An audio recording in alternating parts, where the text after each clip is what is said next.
This presentation includes both chapters 12 and 13. Chapter 12 introduces us to the cell cycle, the process of mitosis, used in asexual cellular reproduction.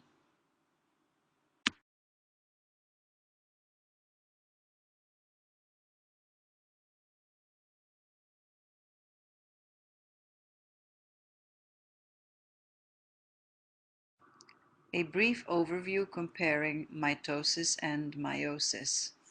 Mitosis is a kind of nuclear division that is used during asexual cellular reproduction. Mitosis is part of the cell cycle. So cells that reproduce by mitosis are going to go through a cycle in which the parts are going to be repeated over and over. Meiosis is a different type of nuclear division, and it's used in cells that are going to give rise to our gametes. These cells are called germline cells. When germline cells go through meiosis, they produce either eggs or sperm, depending on whether the cell is in a male or a female individual. Eggs for female, sperm for male. Meiosis is used to prepare the individual for sexual reproduction, and the division is a terminal division. In other words, it is not part of a cycle. The end products of meiosis are going to be used in the next generation of that species.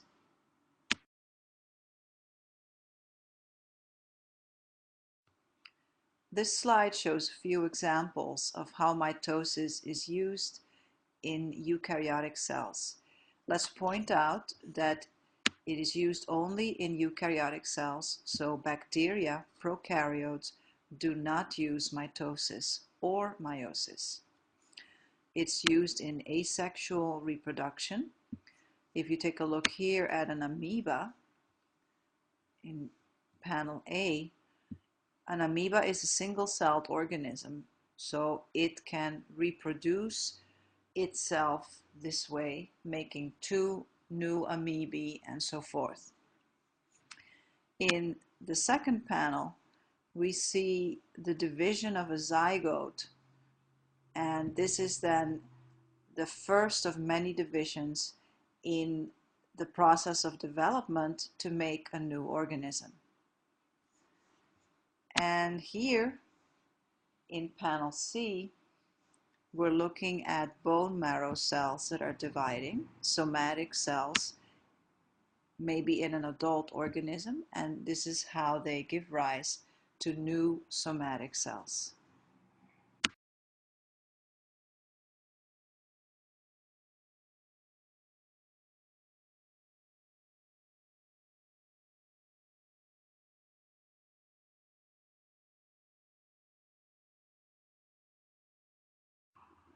After mitosis, we get two daughter cells that are genetically identical to each other.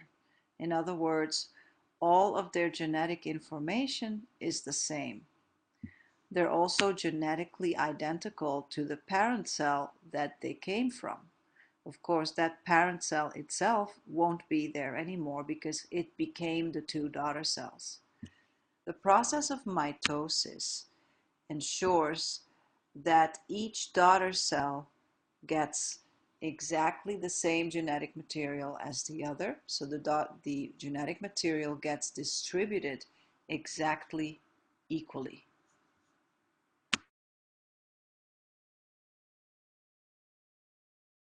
The genetic material of a cell is located on the chromosomes. And if we take a look here at the structure of a chromosome, in the picture here we see a chromosome in metaphase. That is one of the stages of mitosis. It is very compact, and you can also see that it has two chromatids. Each chromatid, I'm circling a chromatid here, so there's a chromatid on the left and a chromatid on the right. Sometimes chromosomes have just one chromatid, That depends on what stage of the cell cycle the cell is in. Before the DNA has replicated, a chromosome will have one chromatid, and after the DNA has replicated, in other words, after the S or synthesis phase, the chromosome will have two chromatids. The location where the chromatids are held together is known as the centromere of the chromosome. And each chromosome will have also telomeres. In fact, the telomeres are located at the ends of the chromatids. So if we take this one, there should be a telomeric area here and another telomeric area there. So if it's a duplicate chromosome, then you've got telomeres here, here, here, and there. The two chromatids on a duplicate chromosome are called sister chromatids.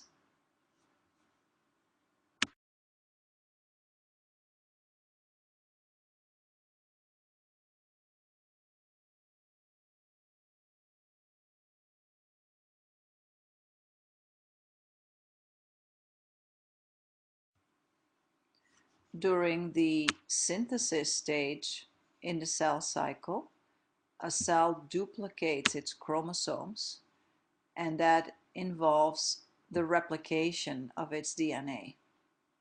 So in that stage, the chromosomes go from having one chromatid to two sister chromatids, such as we see here.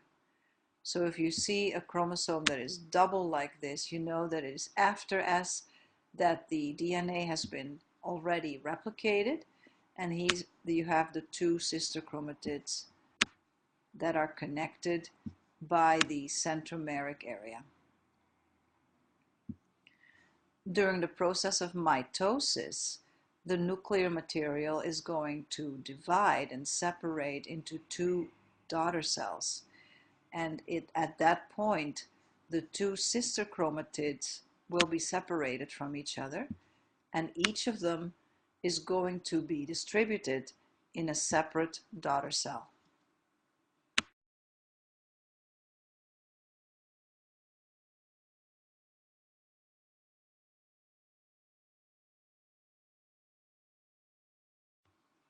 Human somatic cells, that is what we call all our body cells, say arms, legs, liver, stomach, everything except the gametes, have 46 chromosomes. That is actually two sets of 23 chromosomes. In the process of mitosis, during asexual reproduction, division is going to start with one such cell. We call a cell that has two sets of chromosomes a diploid cell. Those 46 chromosomes are also double. They're duplicate chromosomes. And you know from the last slide that means they have two chromatids each. After the process of mitosis and the process of cytokinesis, you're going to end up with two diploid daughter cells, and each of them is going to have still 46 chromosomes, but they're going to be 46 single chromosomes, because remember that in mitosis, the two sister chromatids separate from each other. Cytokinesis is the division of the cytoplasm, of the rest of the cell, after mitosis has divided the nuclear material. So these daughter cells that start out, let's say, with 46 single chromosomes, as they go through the cell cycle, they're going to go through S again. So they're going to replicate their DNA, and that is going to give them double chromosomes again, each of them with two chromatids. So you're starting to see that cyclical nature. You go through having chromosomes with two chromatids that are produced during S. Then during mitosis, you separate the two chromatids into individual cells, and as those cells go through S again, they generate two chromatids once more.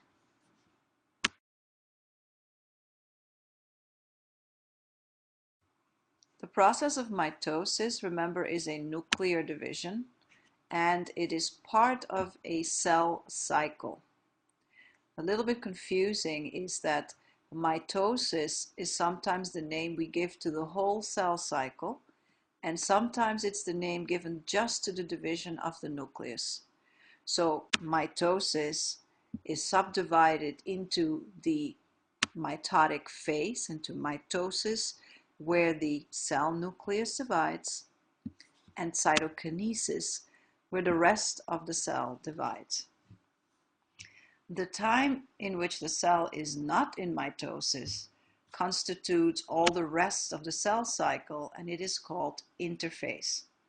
The cell actually spends most of the time in interphase, maybe 90% of the time of the cell cycle is taken up by interphase. During that time, the cell is going to grow, and it performs all its duties as part of a multicellular organism or a unicellular organism. So if it's a liver cell, this is when it's going to be making its liver proteins. If it's a stomach cell, it's going to be producing whatever it makes, a hydrochloric acid or whatever it needs to make. And it's also going to be preparing to divide again. During interphase, the DNA of the cell is in a decondensed, relaxed state, and we call it chromatin. If you contrast that to how the DNA is found during mitotic stage, in mitosis, the DNA is condensed, and we call it chromosomes, meaning the DNA is on the chromosomes. It is part of the chromosomes. Chromosomes actually are part DNA, part protein, but that protein DNA assemblage is very condensed during mitosis, and it is relaxed during interphase. The interphase stage includes G1, S, and G2. G1 stands for either growth or gap. Many years ago, it was called gap because it was thought the cell was not doing much during that time. It was just resting. But now that they know the cell is actually very busy during all of interphase, it has changed and has been called growth.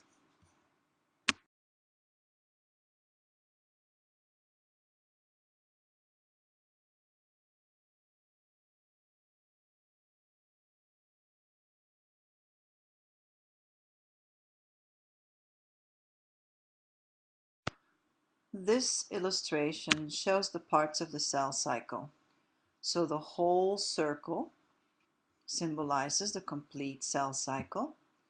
And then if you take a look at this little yellow slice here, that represents the mitotic phase.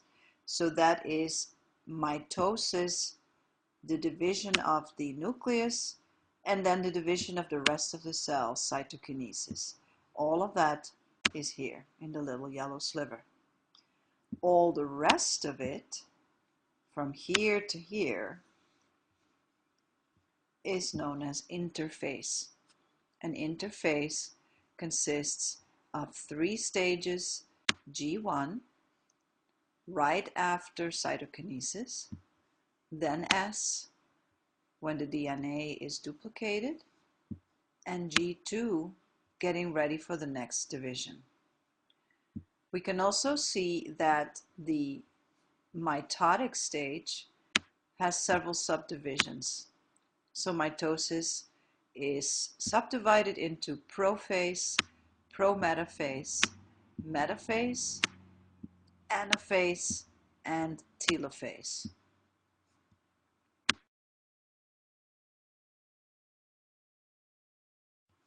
Here they're showing us in drawings the cell cycle again, this whole circle, and then we're looking at individual drawings of cells in different stages of the mitotic phase.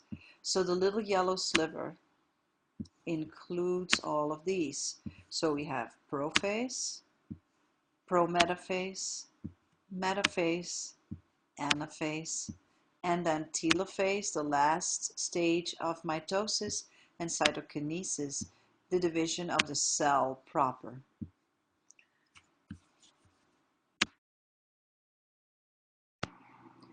Let's make a few observations, a few very general observations before we go into the details.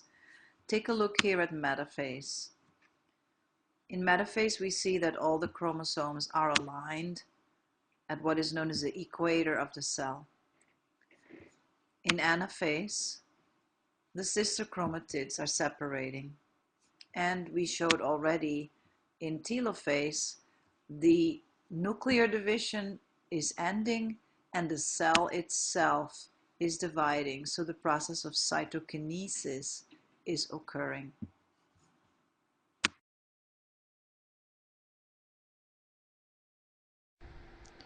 We're looking at representations of cells in different parts of the cell cycle.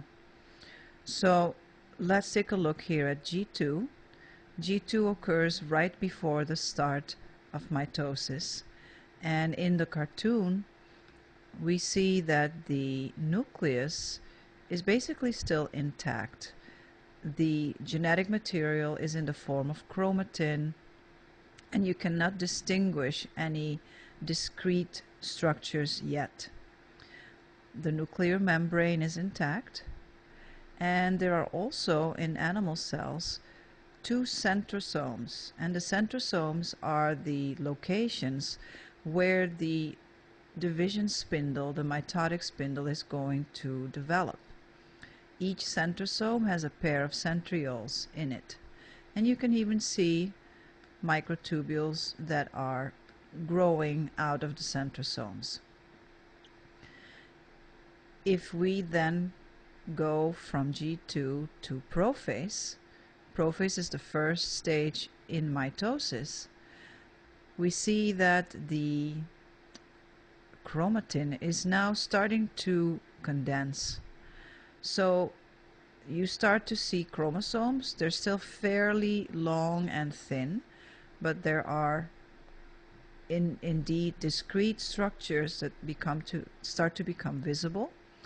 And you also see the separation of the centrosomes. So now the centrosomes are moving to the cellular poles, and the mitotic spindle is developing between them. Going from this stage to prometaphase, in prometaphase now we see that the nuclear envelope has been dissolved. It has been broken down into little vesicles. So now the chromosomes, which continue to condense and become shorter and thicker, are freely suspended in the cytoplasm, and they are going to attach themselves, they're going to become attached to the microtubules of the spindle. That occurs at the centromeres of the chromosome, and each chromatid has its own centromere, and at the centromeres you'll have the kinetochores that assemble there, and then the microtubules attach to the kinetochores, and on the other side to the centrosomes. In each case, they also show us actual photographs that are the real data from which these cartoons, on which these cartoons are based.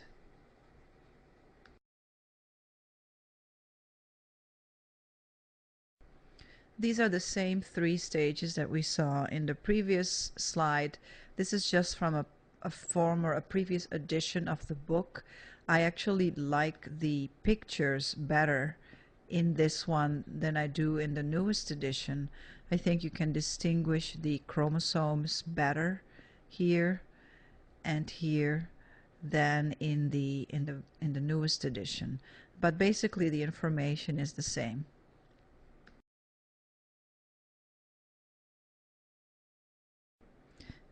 In interphase, we remember the nuclear material is not condensed, it is relaxed and decondensed, and it is found in the form of chromatin.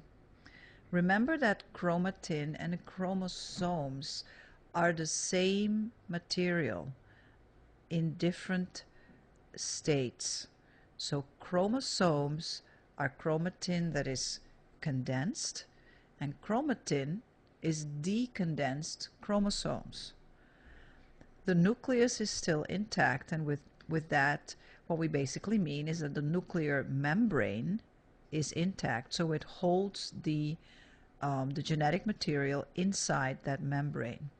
In this particular cellular preparation, they've stained both the chromosomes and the microtubules, and that's basically all you can see.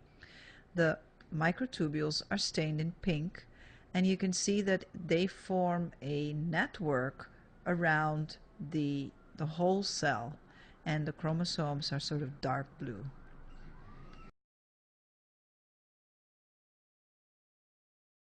Starting the process of mitosis, we enter prophase, and in prophase we see that the chromosome material starts to condense, and we also see maybe that the microtubules are starting to organize themselves in a slightly different way. Rather than all around to the middle, it is going to become directional.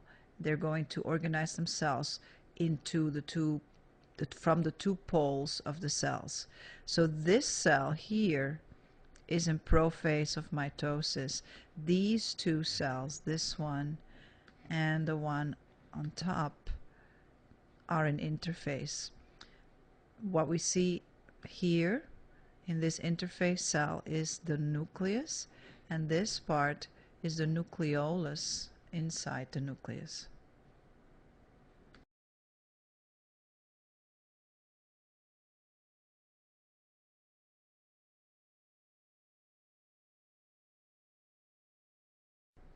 Now in prometaphase, the main event that we can easily distinguish in the microscope is the disintegration of the nuclear membrane.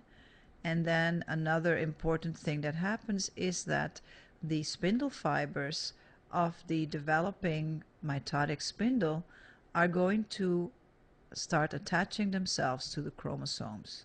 The chromosomes themselves don't have any way to move.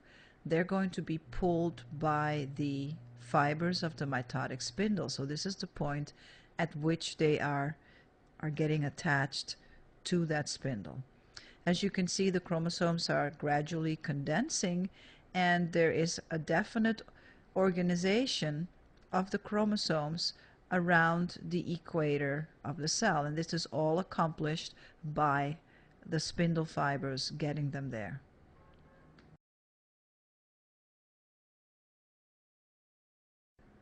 Metaphase is characterized by the chromosomes achieving their highest level of condensation, so they're thickest and shortest at that stage, and also by the alignment of the chromosomes at the cellular equator.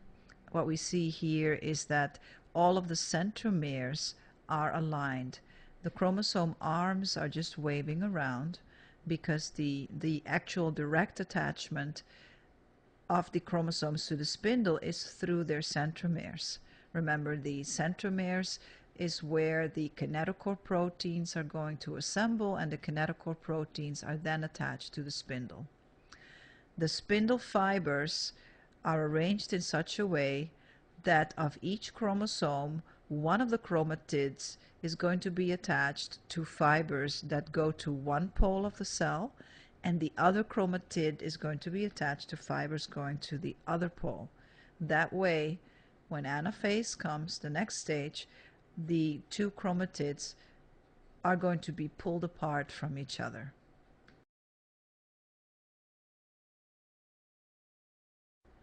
Here is a close-up picture of chromosomes in metaphase, and we can see the centromeric area, and you see that each chromatid has its own centromere, and this is where the microtubules are going to be attaching to. On one side, it's going to be to one pole, and on the other side, two microtubules coming from the other pole.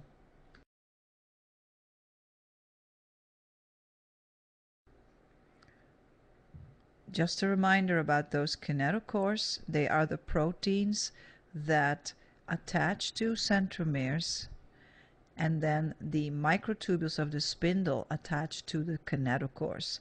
So the kinetochores form the connection between the chromosome centromere and the microtubules of the mitotic spindle.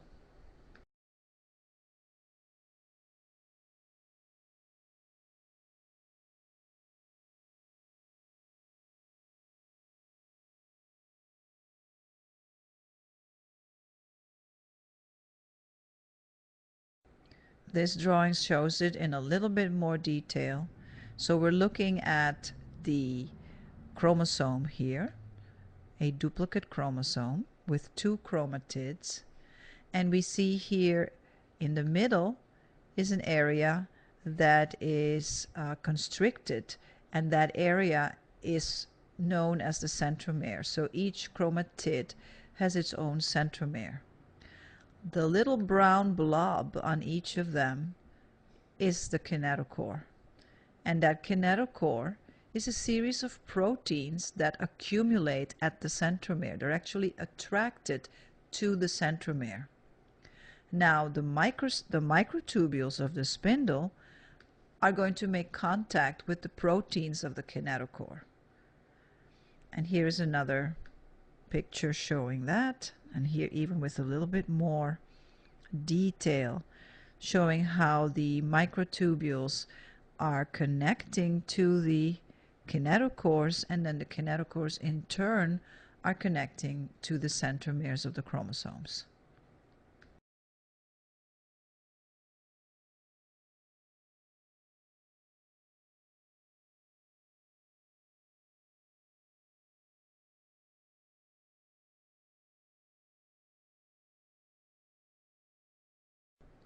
Continuing in the process of mitosis, we see here metaphase, anaphase, and then telophase plus cytokinesis.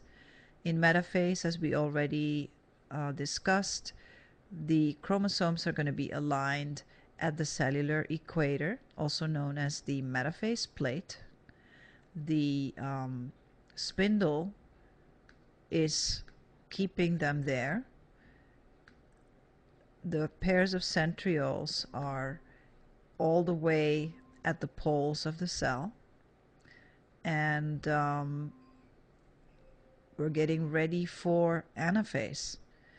In anaphase, the microtubules of the spindle get shorter and physically are going to pull apart the two chromatids, the two sister chromatids of the chromosomes. This is also accomplished by another protein called cohesin, which is going to be broken down in anaphase. Cohesin keeps the two chromatids together. Cohesin gets broken down, and that allows the chromatids to be separated.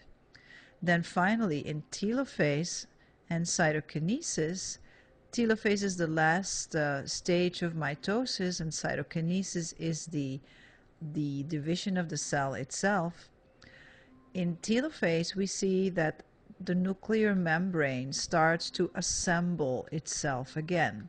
So remember, it got decomposed or disassembled in prometaphase. In telophase, it starts to form again around the just separated chromosomes. The chromosomes are also going to relax, and they're going to become longer and decondense back into chromatin. And then in cytokinesis, we see that the cell is going to separate into two cells. In animal cells, that can be accomplished by the formation of a structure known as a cleavage furrow.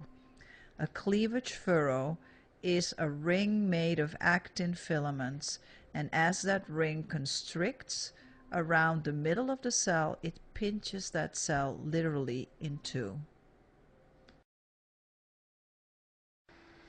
The fact that we have centrioles in these cells, and also the fact that we see a cleavage furrow, shows us that these are animal cells. Plant cells do not have centrioles. They do have a mitotic spindle, but no centrioles. And in plant cells, the process of cytokinesis cannot be accomplished by constricting between the two cells because of the presence of that cell wall. So in plant cells, we see that we have instead deposition of a new cell wall between the two sets of chromosomes that have just been separated.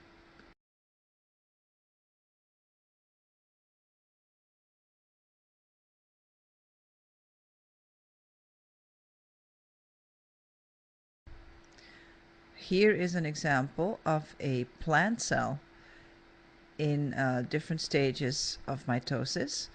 Metaphase over here that shows us the chromosomes aligned at the cell plate, at the equator of the cell. Notice how the shape of a plant cell is more square in general than the shape of an animal cell. And then here, anaphase shows the separation of the chromosomes, and this one shows telophase and cytokinesis.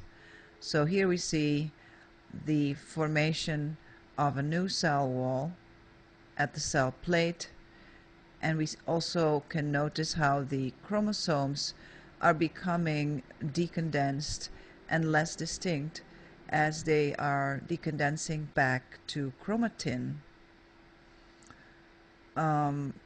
This then also, we see the process of cytokinesis overlaps with that of telophase.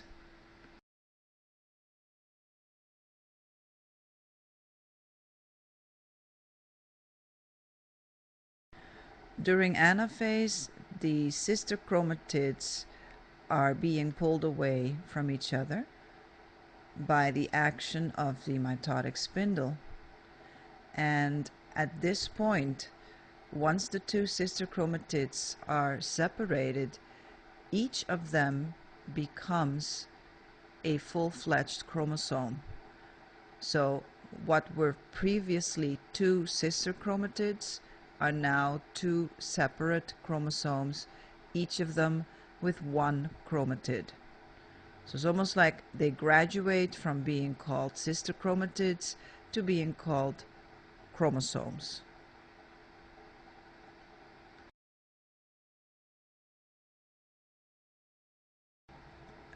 Telophase is characterized by the arrival of the daughter chromosomes at the cellular poles. So we're looking in this picture at one cell in telophase, and here are the chromosomes, the new sets of chromosomes. And remember, each of these bunches contains two sets of chromosomes, but they're two sets of single chromosomes with one chromatid each. And here also two sets of chromosomes. We see here like the formation of like the beginnings of a cell plate, and a nuclear membrane is going to start reforming around the chromosomes, which are decondensing back to chromatin. Remember that cytokinesis, the division of the rest of the cell, is overlapping with telophase. In animal cells, cytokinesis is going to be distinguished by the formation of the cleavage furrow and the tightening and pinching of the area between the chromosomes, while in plant phase we'll see the formation of a cell plate and a new cell wall between the chromosomes.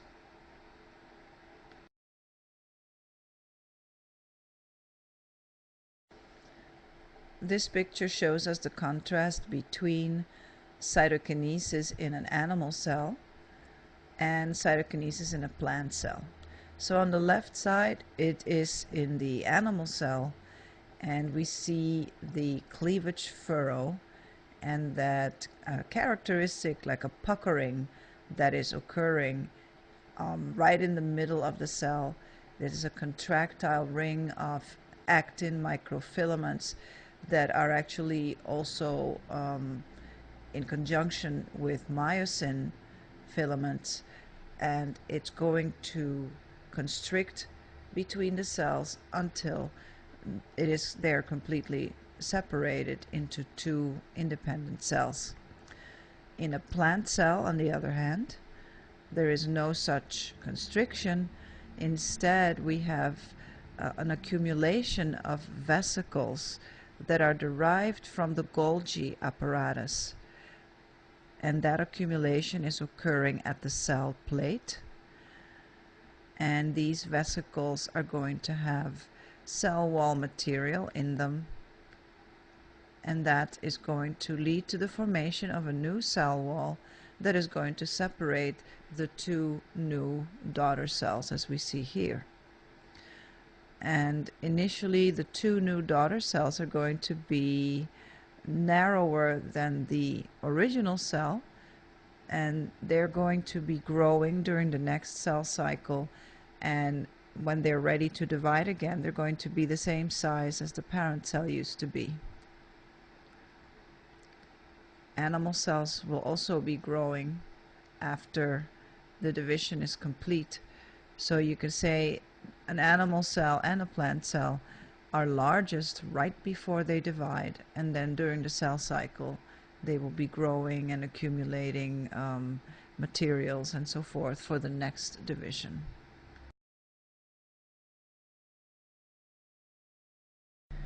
Here we see an example of mitosis in an animal.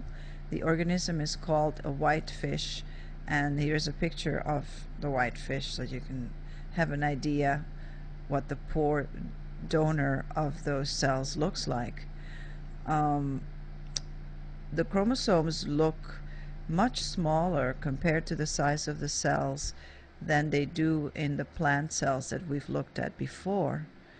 Say here in metaphase, the tiny chromosomes in the cell, in the whole cell. Here in late telophase, we see how cytokinesis is also occurring at the same time, and the cells are being separated from each other.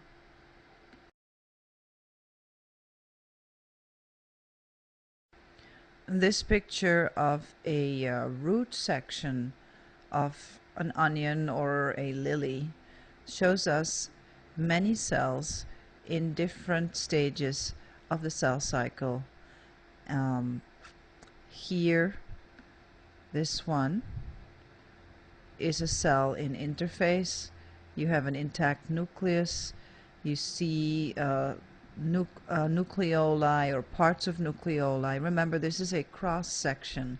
So you see sometimes that the nucleus itself has been cut, and then you're looking at parts of the nucleolus that are showing in there. Here is a cell in metaphase. You see the chromosomes are bunched up in the middle of the cell. Over here, which one is this? This is a cell in anaphase. Always characterized by that that vision of movement. As you can see, that V shape of the chromosomes as the sister chromatids are getting pulled away from each other. Let's see. Here is a nice example of a cell in telophase, where you can see that the new nuclei are forming, so new nuclear envelopes are forming around the just separated chromosome sets. And remember that each of these balls, each of these bunches, represents two sets of chromosomes. So the daughter cells are each diploid. Over here you can see the start of the new cell wall. So these are the two daughter cells that are right next to each other, that have just or are in the process of being formed. Another thing is that most of the cells are in interphase. So this one's in interphase, interphase, interphase. All of these are in interphase. Maybe this one here is in prophase. You know, prophase cells are big cells. They're just about to divide, and maybe there is a hint of an organization and a condensation of chromatin into chromosomes. The same here and over here.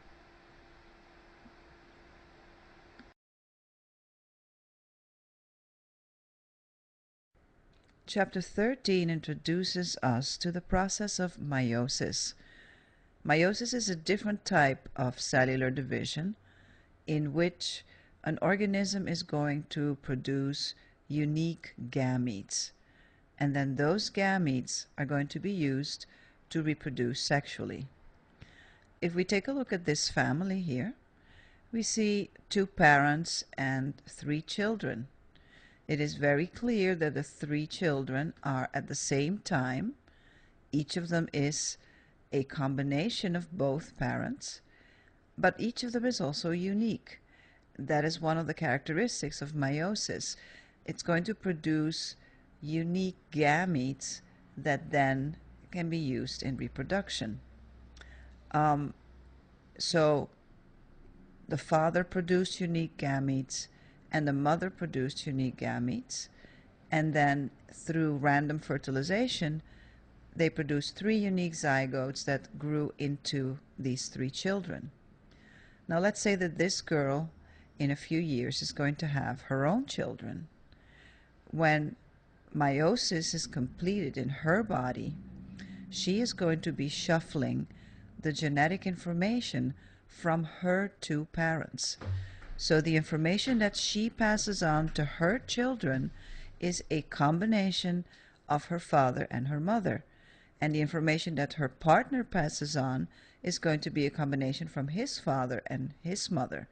So each sexually reproducing individual is passing on information from its two parents to each of its children. And if you then go back generation after generation, grandparents, great-grandparents, you see that you have a greater number of ancestors with each generation that you go back.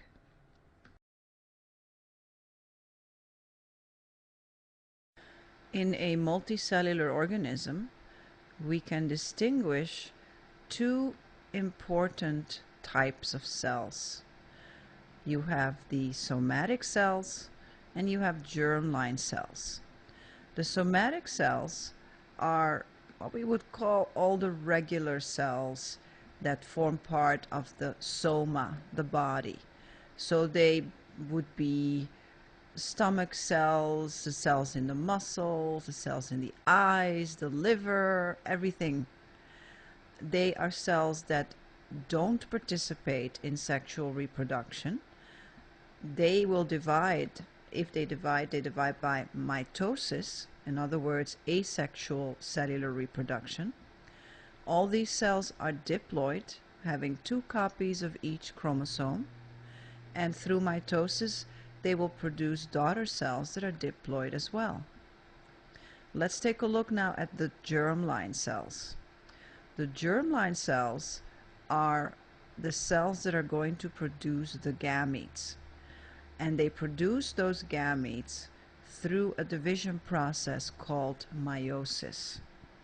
So meiosis is a special type of division that is used to produce eggs and sperm, the gametes. The germline cells themselves are diploid. Through meiosis, the germline cells produce haploid gametes. A diploid cell has 2 sets of chromosomes.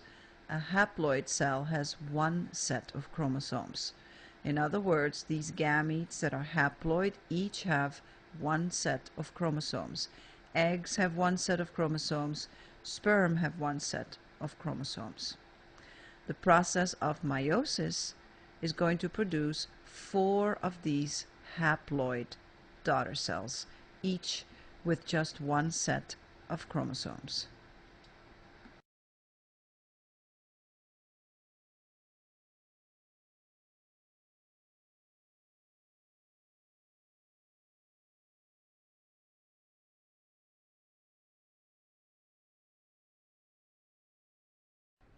So meiosis is a nuclear division, and it is used in eukaryotic organisms.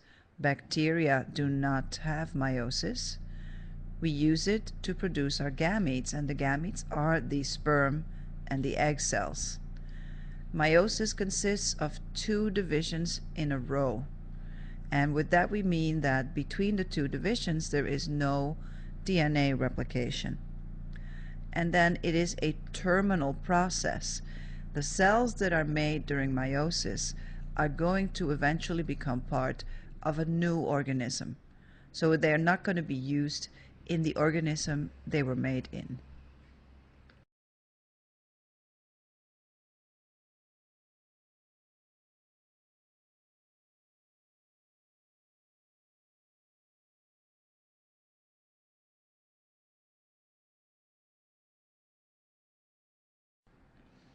Our chromosomes in each of our cells exist in sets, and our diploid cells have 2 sets of chromosomes. When we look at those sets, each of our parents contributed 1 complete set of chromosomes. One came in the sperm cell and the other came in the egg cell. So we have 2 sets of chromosomes, and those sets are all paired chromosomes, and each pair has 1 member from the father and 1 member from the mother, and we call that a homologous pair. In the case of human beings, we have 23 pairs of chromosomes in those 2 sets, and it is sometimes written as that these diploid cells are 2n, and 2n is then equal to 46, because 46 would then be 2 sets. 1 set is 23, and 2 set is 46 chromosomes, and 23 pairs is equal to 46. We have about 25,000 genes distributed over those 23 pairs of chromosomes. In the cell that we're looking at here, we see 1, 2, and 3 pairs of chromosomes. So 3 homologous pairs. A big one, a medium one, and a small pair. And then they give us a little key, a color-coded key, that shows us that the maternal set is the red set and the paternal set is the blue set. And in this particular cell, 2n equals 6. So the diploid number of chromosomes is 6, 2 sets of 3 chromosomes.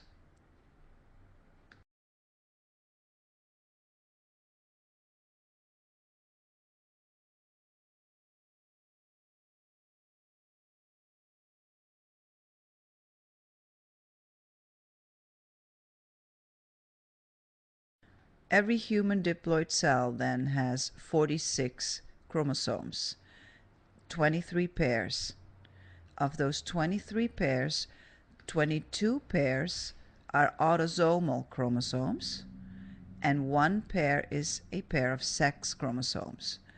And that pair of sex chromosomes in males is 2 different chromosomes, one X and one Y, and in females it's 2 X chromosomes. A karyotype is an arrangement of the full set of chromosomes, meaning of all 23 pairs of chromosomes arranged in homologous pairs in order of size. And we see that here, this is a karyotype where they've got from the biggest to the smallest pair together. So here is pair number 1, pair number 2, and so forth. And here we see how the chromosomes may have looked originally on this screen. You see they are randomly distributed, and then with you take a screenshot of that and then you cut them out digitally and you arrange them next to each other.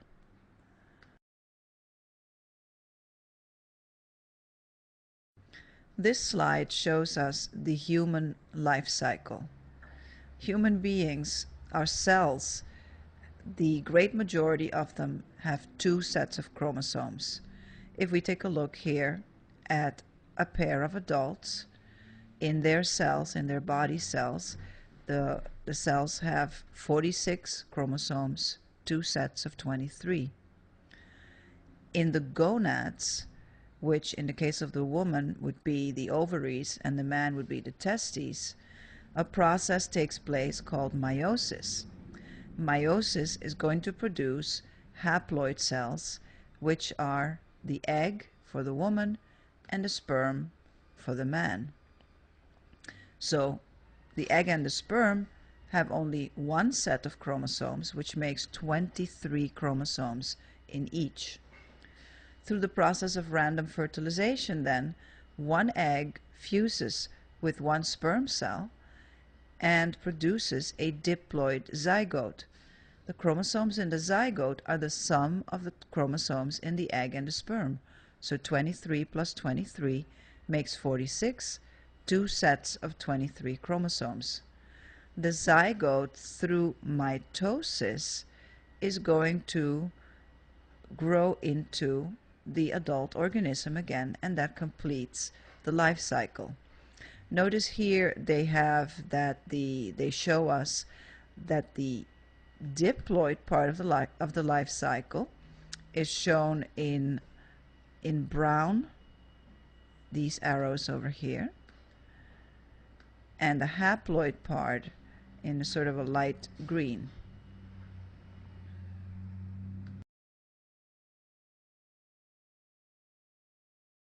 This slide has an overview of the process of meiosis as it happens in humans in our germline cells. In the picture here, we see a cell, and we're looking at just 1 pair of chromosomes. At this point, the cell has not yet duplicated its DNA, so each chromosome has 1 chromatid. Then it duplicates its DNA, and each chromosome has 2 chromatids. And this represents our 46 double chromosomes with 2 chromatids each, and this is where the process of meiosis is going to begin. After the first meiotic division, remember meiosis has 2 divisions, the pairs of chromosomes are going to be separated from each other. So during that first division, the homologous pairs get separated from each other, and now we have 2 daughter cells, and each of them only has 1 chromosome. See, one has the blue one and the other one has the red chromosome. The chromosomes individually each still have 2 chromatids. These 2 daughter cells produced after the first meiotic division are haploid. So the change from diploid to haploid happens in the first meiotic division.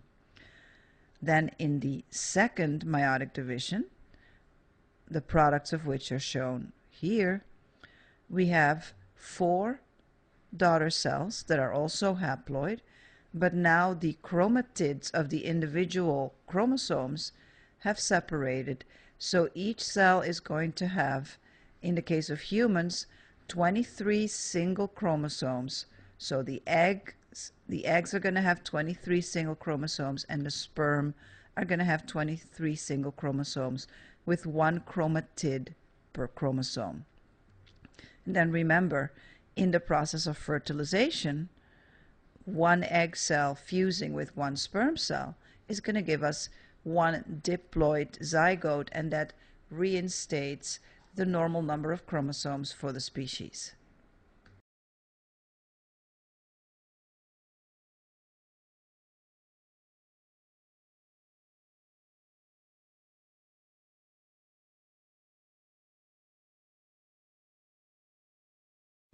The process of meiosis produces 4 cells in both males and females. In females, however, cytokinesis is unequal. Remember, cytokinesis is the division of the rest of the cell right after the nuclear division. And because of that unequal cytokinesis, most of the cytoplasm of the original cell is going to be given to one of the 4 cells. So that's going to give us one viable egg cell or ovum and 3 very small polar bodies with almost no cytoplasm that are going to be discarded.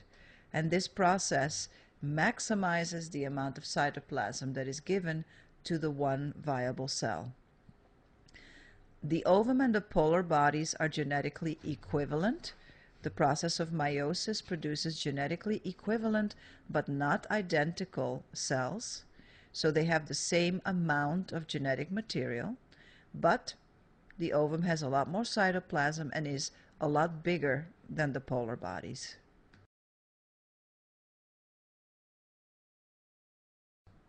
These slides show us the product of meiosis in 3 different cell types of the first division. So we see here in a mouse cell, we see the big cell that is produced and the little polar body. And here in a human, the difference is even bigger. So this is going to become an egg cell, and here is the first polar body. And in whitefish, tiny polar body here, and then you see part of the much bigger cell that's going to become the egg cell. So the process of unequal cytokinesis is illustrated in this slide.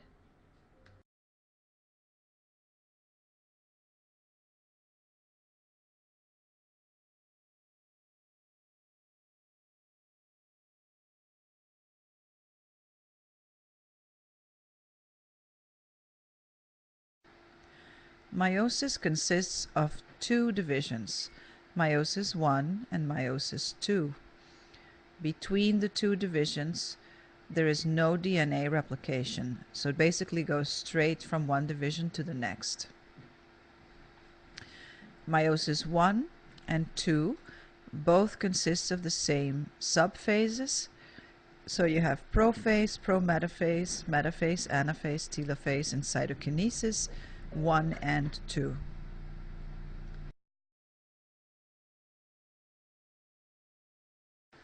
Crossing over is a very important process that happens only in meiosis, not in mitosis. In crossing over, the members of the homologous chromosome pair physically exchange fragments with each other. So after the process of crossing over, each chromosome will have genetic material from both parents of the individual, both the mother and the father. It happens during prophase 1. And so crossing over is one of the mechanisms with which meiosis generates diversity in sexually reproducing organisms.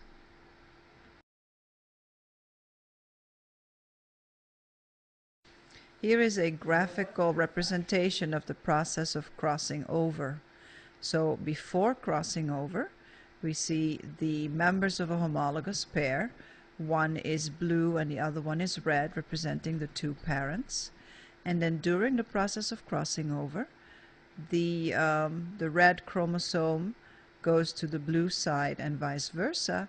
And here is the final result.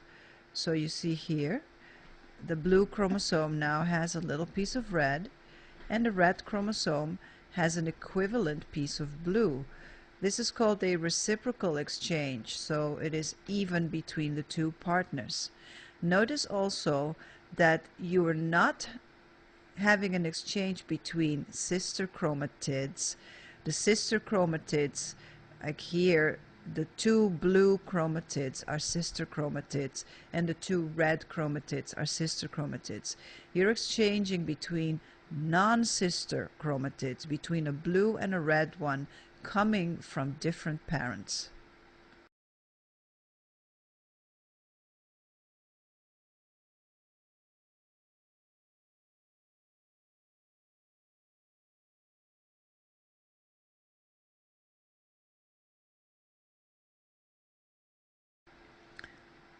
Two very important events that happen during meiosis 1 are crossing over and the separation of the homologous chromosomes. So crossing over is also called recombination. It entails the exchange of pieces between the members of a homologous chromosome pair, and we looked at it in the previous slides. Synapsis is the alignment of the chromosomes when they lie side by side. Crossing over happens in prophase 1, and a physical manifestation of crossing over is a structure called a chiasma. The plural is chiasmata, and that is the X formation where you can see that one chromosome has literally crossed over the other chromosome. And then in anaphase 1, the homologous chromosomes become separated from each other. That is in preparation for the upcoming division, where this one diploid cell is going to give rise to two haploid cells. When the homologous chromosomes are separated, you're basically going to cut in half the number of chromosomes per cell after that division is complete.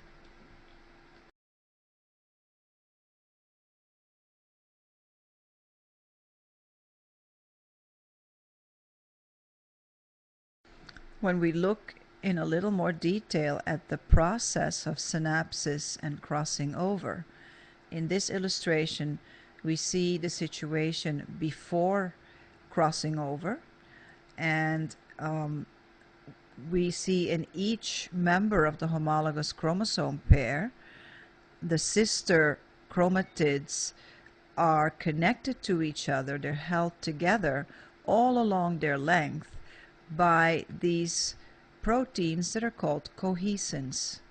And a cohesin molecule, cohesin protein, is made up by several polypeptide chains that together form a shape that is almost like a handcuff.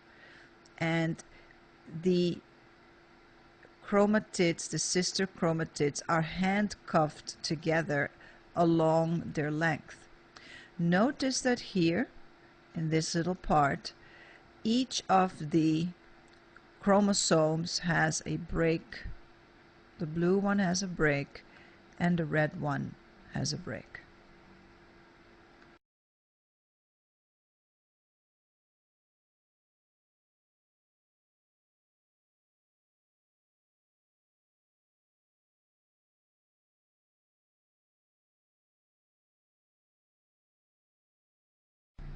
And now we're looking at the connection that is formed between the two members of the homologous chromosome pair as the crossover is happening.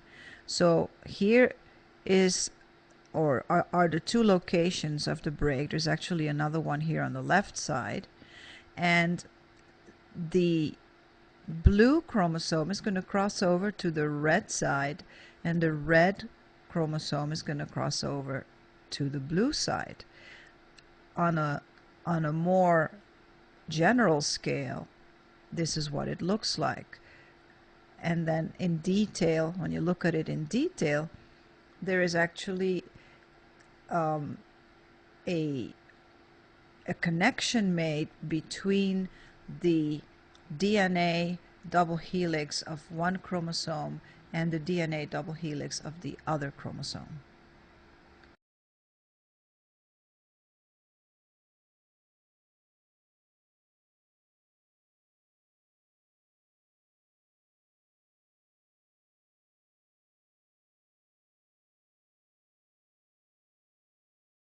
So what are the results of the first meiotic division? You're going to cut in half the number of chromosomes that each cell has. In humans, that means you're going to go from having 46 chromosomes per cell to 23 chromosomes per cell. Each of those chromosomes are still going to have two sister chromatids, and the sister chromatids are still going to be attached to each other. And the final result is going to be two haploid cells. Because you're going from diploid to haploid, meiosis 1 is also called the reductional division. You are reducing the amount of genetic material per cell.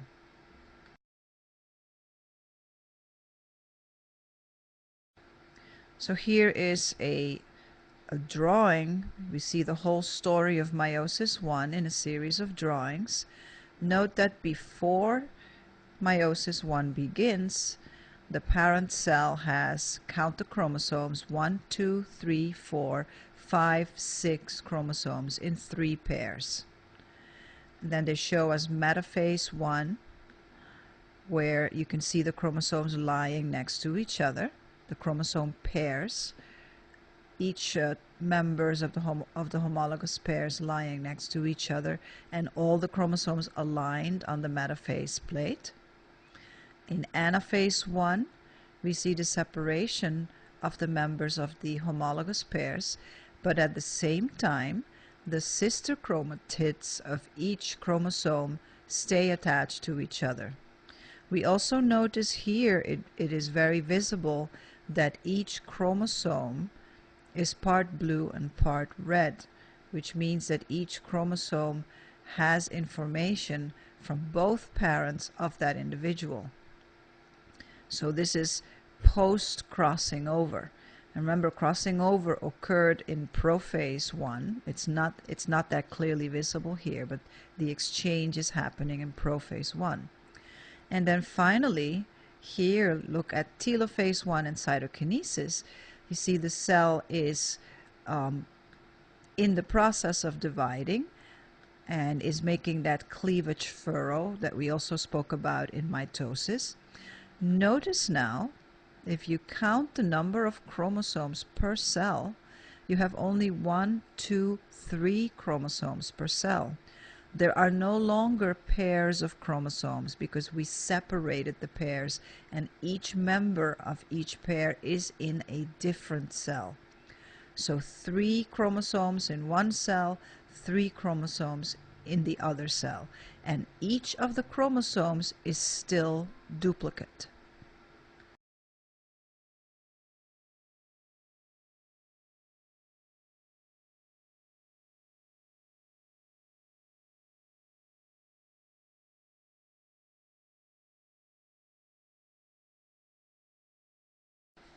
On to the second meiotic division. In the second meiotic division, we see the separation of the sister chromatids of the individual chromosomes.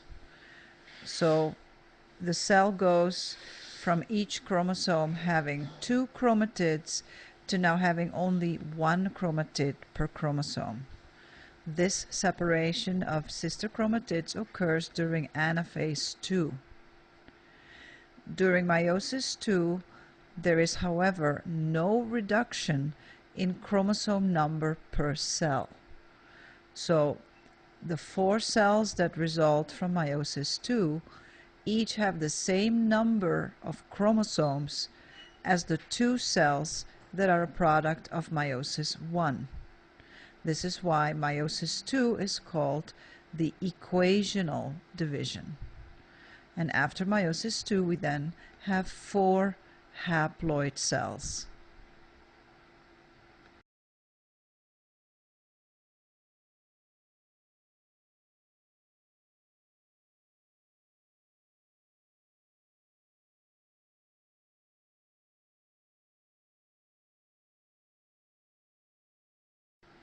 Now we see the story of meiosis II in a picture. We start with prophase II, which has the cells that came from the first meiotic division. Notice that each of them has 3 chromosomes, and each chromosome has 2 chromatids. In metaphase II, the 3 chromosomes in each cell line up at the equator of the cell. There they are. And then in anaphase II, the chromatids of each individual chromosome get separated from each other. And that's what we're looking at here. So from this chromosome pair, the sister chromatids get separated from this chromosome pair, and so forth. So from all the chromosome pairs, the individual sister chromatids get separated from each other, and the same thing happens in this cell.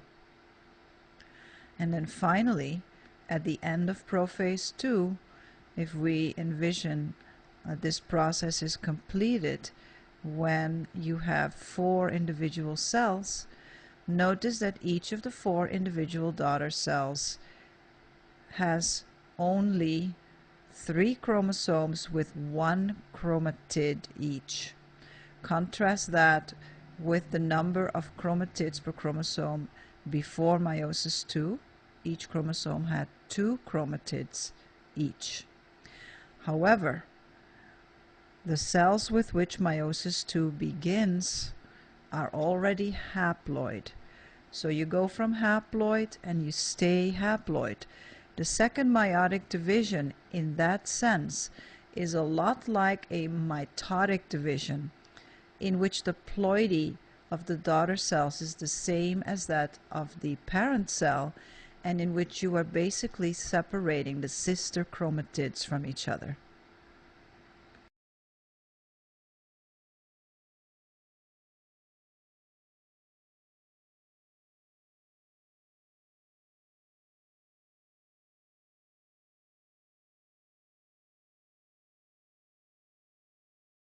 If we compare the two divisions, meiosis and mitosis and meiosis, we see that in mitosis there is only one division, while meiosis consists of 2 consecutive divisions with no DNA replication in between. The final products of mitosis are 2 daughter cells that are diploid, just like the parent cell that gave rise to them. The final products of meiosis are 4 haploid daughter cells. The very first cell that started the process was diploid, and then after the first meiotic division, the 2 daughter cells that resulted from that were already haploid. There is no recombination occurring during mitosis, while the process of crossing over, which leads to recombination, occurs in prophase I of meiosis. The daughter cells produced in mitosis are genetically identical to each other. The daughter cells produced in meiosis are all genetically unique. They are equivalent, they have the same amount of genetic information, but each of them is still unique. Mitosis is part of a cell cycle, so after a cell goes through mitosis, it can go through DNA replication again and start the cell cycle over again, and that repeats time and time again. Meiosis, on the other hand, is a terminal process. The products of meiosis, the gametes, are destined to become part of the offspring of the organism that produces those cells. So they become part of a different organism.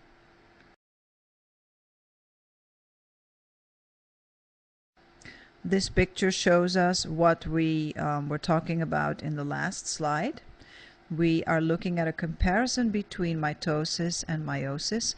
Mitosis on the left, meiosis on the right. In the middle here on the top, we see a parent cell. Before it duplicated its DNA, it is a diploid cell, and 2N in this case is equal to 6 chromosomes, so meaning it has 2 copies of 3 different chromosomes. After DNA duplication, both for a cell undergoing mitosis and one undergoing meiosis, you're going to then make each chromosome a double chromosome with 2 chromatids, and that's what we see in mitosis. The parental cell has 6 chromosomes with 2 chromatids each, and the same for the parental cell in meiosis, 6 chromosomes with 2 chromatids each. Notice though that in meiosis, the members of the homologous pairs, the members of each homologous chromosome pair associate with each other. This is what synapsis means, when the 2 members of a homologous pair are lying and aligned next to each other. This kind of alignment does not happen in mitosis. Okay, metaphase of mitosis, here on the left side, each chromosome independently aligns. It aligns with all the others at the equator of the cell. In meiosis, the chromosomes align at the equator, but they align in pairs. These pairs are known as tetrads because there are 4 chromatids involved in each of these associations. So instead of having 6 individual double chromosomes, as we see lined up in metaphase of mitosis, we have 3 pairs of homologous chromosomes, 3 tetrads, lining up during meiosis 1. In anaphase of mitosis, the sister chromatids of each chromosome are going to separate, and when mitosis is complete, you'll have 2 daughter cells, each of them still 2N because each of them still has 6 chromosomes, but the 6 chromosomes each have 1 chromatid rather than the 2 chromatids of the parent cell. Remember that if this cell now enters the cell cycle again, continues the cell cycle and goes through DNA replication during S, you're going to re-establish this situation in which each chromosome is going to have 2 chromatids. That's why this cell is considered equivalent to that cell. Now what happens in the first meiotic division? In the first meiotic division, we have an irreversible reduction in the number of chromosomes per cell, because what happens to make the first pair of daughter cells, the ones produced in meiosis 1, is that the members of each homologous pair are going to separate from each other. So now each daughter cell has only 3 chromosomes, 3 double chromosomes, but still only 3 chromosomes, 1 of each type of chromosome. There are no more chromosome pairs after meiosis 1. Now, meiosis 2 is then going to happen pretty much immediately after meiosis 1 is completed without any DNA replication in between, and it is very similar to a mitotic division in that you're going to have a separation of the sister chromatids of each chromosome. So now you're going to have a total of 4 daughter cells with 3 chromosomes each, and each chromosome has a single chromatid. Notice the difference between the chromosome number and the chromatid number. So after meiosis 2, each daughter cell in this example has 3 chromatids with 1 chromatid each. After meiosis 1, each daughter cell has 3 chromosomes with 2 chromatids each. And before meiosis 1, each cell has 6 chromosomes with 2 chromatids each.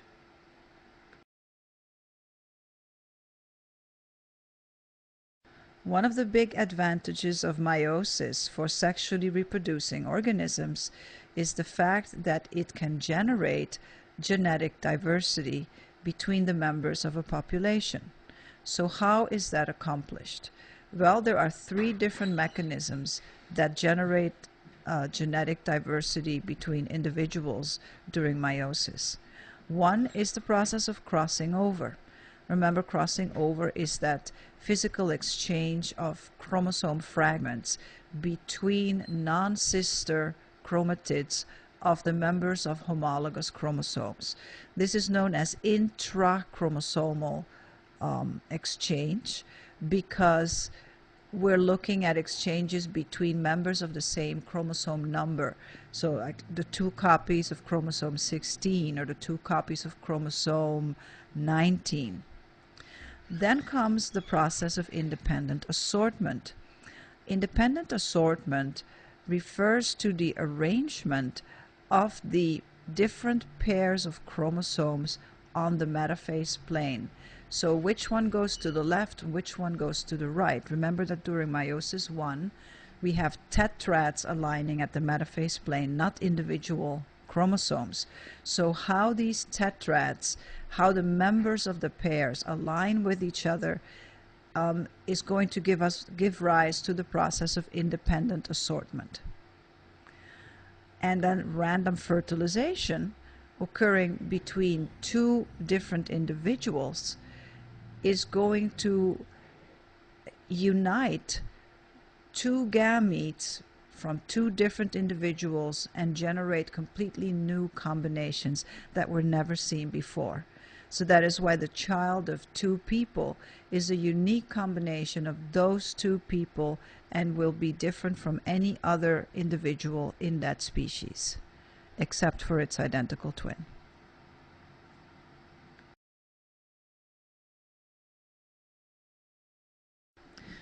This slide illustrates the process of generation of variation through independent assortment. We're looking at the process of meiosis in a cell that has 2 pairs of chromosomes. And then let's say the blue set came from the father and the red set came from the mother. And then on the left side is one possible arrangement of those chromosomes during meiosis 1, and on the right side another arrangement. Let's take a look on the left side. Both chromosomes from the father's set arrange themselves on the left side of the cell, and both chromosomes from the mother's set are on the right side. So you have all the blue on the left side and all the red on the right side. And then in meiosis 2, you get the separation of the sister chromatids. When we look at the final result, we see that we have cells that have either all blue chromosomes or all red chromosomes.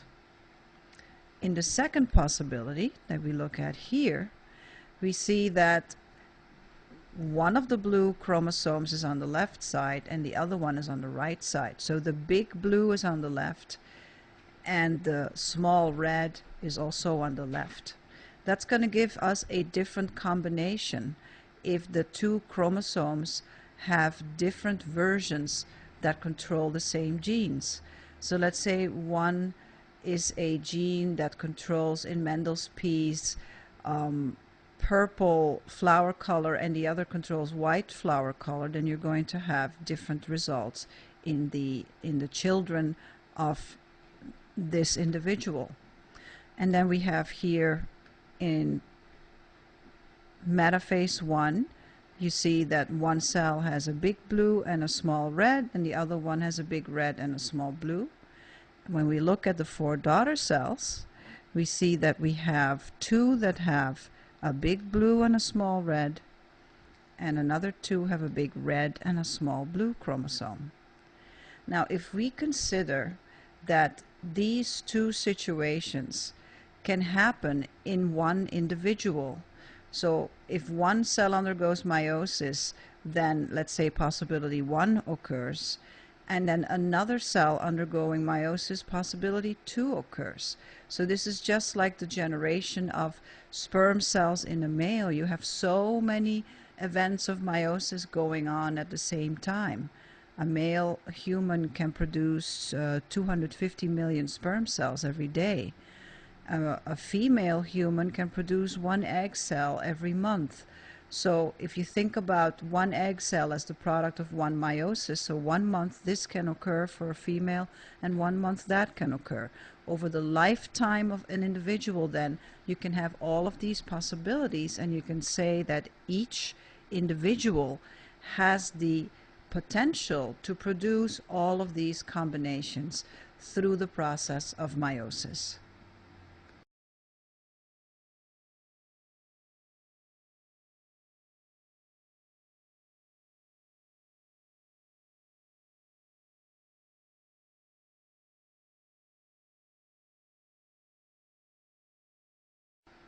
In the previous slide, we looked just at independent assortment without taking in consideration crossing over.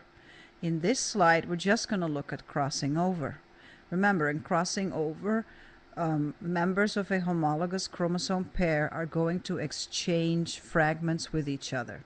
And we see them undergoing synapses here. They're lying together, and then the exchange is happening over here, and then here in anaphase 1 we can see the result in which each chromosome has pieces of the other chromosome, a reciprocal exchange. Now if we take a look at this, we see that even in one meiotic event you can basically produce 4 unique cells. Notice that in the previous slide, in one meiotic event you produced 4 daughter cells, but there were basically 2 that were identical and another 2 that were identical to each other, so 2 different kinds.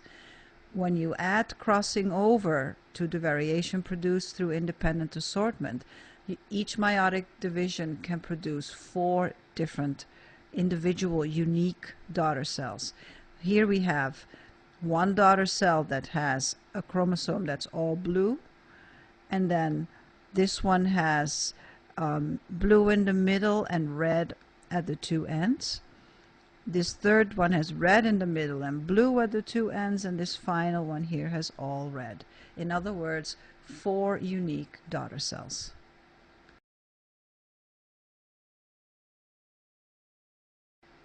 The third mechanism of variation of genetic diversity is random fertilization. Random fertilization occurs when, after meiosis is complete, the gamete of one individual fuses with the gamete of another individual. In other words, when egg meets sperm. Each person, if we take humans as an example, each person has the potential to generate 2 to the 23rd individual unique combinations of gametes, meaning how the information in their chromosomes can be arranged through just independent assortment. 2 to the 23rd because we have 23 pairs of chromosomes. 2 to the 23rd comes to about 8.4 million combinations. When a gamete then combines with another gamete, the amount of new combinations is 2 to the 23rd times 2 to the 23rd, and that comes to about 70 trillion unique offspring. 70 trillion is about 10,000 times the population of the whole Earth right now. So that means that it is basically guaranteed that each zygote is going to be completely unique from any other zygote that is generated anywhere else on the world as far as human beings are concerned. Except, of course, if it's an identical twin. And we'll learn more about that in an upcoming chapter.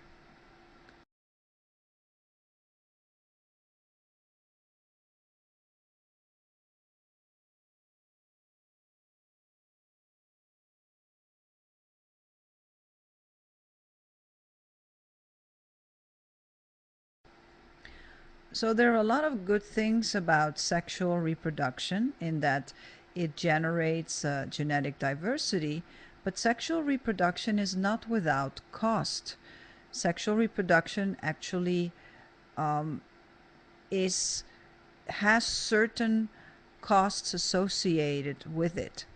One of those is that it takes two individuals to accomplish sexual reproduction. If you reproduced asexually, it would only take one individual, right? It could split in half and then there'd be two. But for sexual reproduction, you need two partners. So that's more difficult than it just being possible with only one individual. And they need to be two partners of the opposite sex. If you have two partners of the same sex, then reproduction is also not possible. Another thing is that as far as passing on genetic information, in sexual reproduction, an individual only passes on half of his or her genetic information to each of their children. Remember, that is meiosis. That's one of the things that it does. It cuts in half the amount of genetic information per cell. So an egg cell and a sperm cell each have only half the amount of genetic information of, say, a liver cell or a white blood cell. Asexually reproducing organisms, on the other hand, are able to pass on all their genetic material to their offspring, and that's how they make clones of themselves.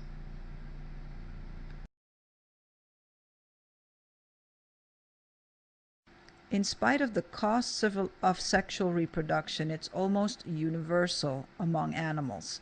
So almost all animals reproduce sexually. And the reasons for that are thought to be that it generates diversity in the population.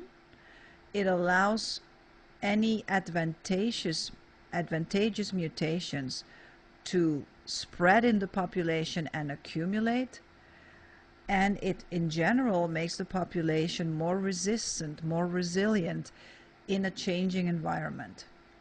The picture that we have here is of a bdelloid rotifer, one of the very few, maybe only the only animals that we know of that reproduce asexually. And as you can see, it's a very small organism, and they apparently live in an environment that is pretty stable.